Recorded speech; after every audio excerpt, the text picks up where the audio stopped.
I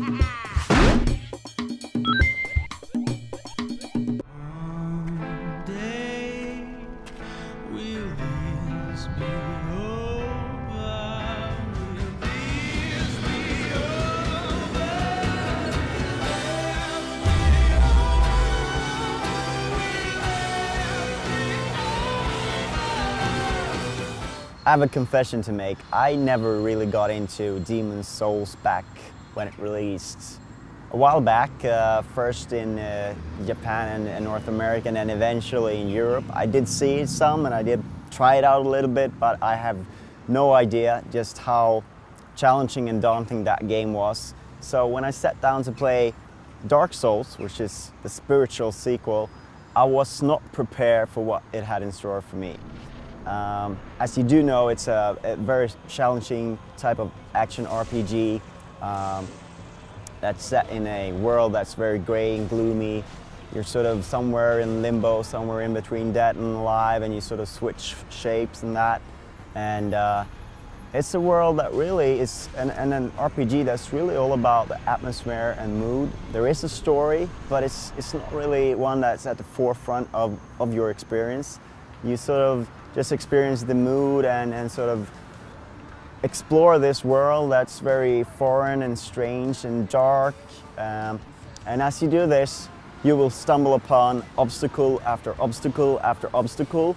And what the game does is that it puts a challenge in front of you, but it doesn't immediately tell you, okay, this is the proper way to solve this, or this is how you should go about it. So this means that you're gonna encounter a lot of "you're dead" screens. The moniker for this game has been "Prepare to Die," and you should be prepared to die over and over and over again. And sometimes you will feel frustrated because you don't really know why you're dying. You don't really know what you're doing wrong. Maybe you should walk a different way. Maybe you should wear a different armor set, or have a different weapon on, or you're doing it, the tactics are wrong. Because a lot of it's actually skill-based. You know, I'm used to playing a lot of RPGs that are sort of where stats are at the forefront, but Dark Souls really does take skills and tactics into account, and you really have to master the art of combat in Dark Souls in order to be successful. Now, when I'm saying this is definitely one of those games where it's not for everyone. Some people are gonna love this. They're gonna call it Game of the Year, and they're gonna have exactly the kind of experience they want. Those are the kind of players who are looking for a challenge, looking to challenge themselves, and who want to feel that sense of reward when they sort of accomplish something within a game. But you should also be gamers who enjoy that sort of exploration thing, that sort of little bit mystical thing that a lot of modern games have sort of lost that. I would say that this game sort of reminds me of something you might see in like a game like Myst, for instance, or for that matter like Ico. That sort of mystical, weird sort of sense of sort of exploration and finding things and trying to work out how this world works and what you're supposed to do next. There is a ton of depth in it. Something they've added are classes or professions, and really that's also one of the examples of how the game doesn't really tell you how to experience it, because you can choose a class and it turns out that you're going to have a real hard time progressing with it because it's not perfectly suited to your playstyle, and the game isn't going to give you any sort of leeway thanks to that. So you may have to start all over again and choose a different class and rework your way up through the game if you get stuck in a certain moment or certain path.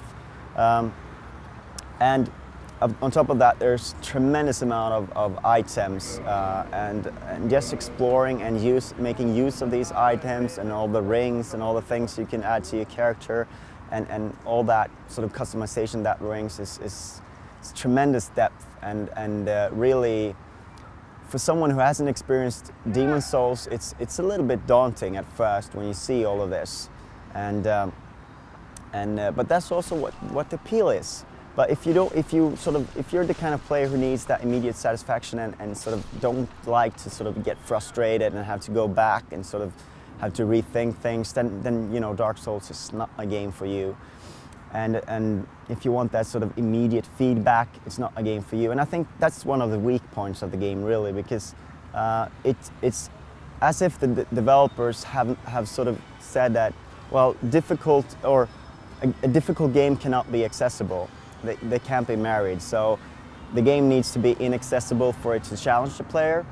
And that's really what Dark Souls is. And I think that that's a little bit of a weakness. I think you can sort of hit a good accessibility without sacrificing this challenge. But then again, that is exactly what Dark Souls is. It isn't what all the other RPGs out there are offering us. So it's different. And you know, I may have complaints about the inventory system. I think it's cumbersome and hard to get into.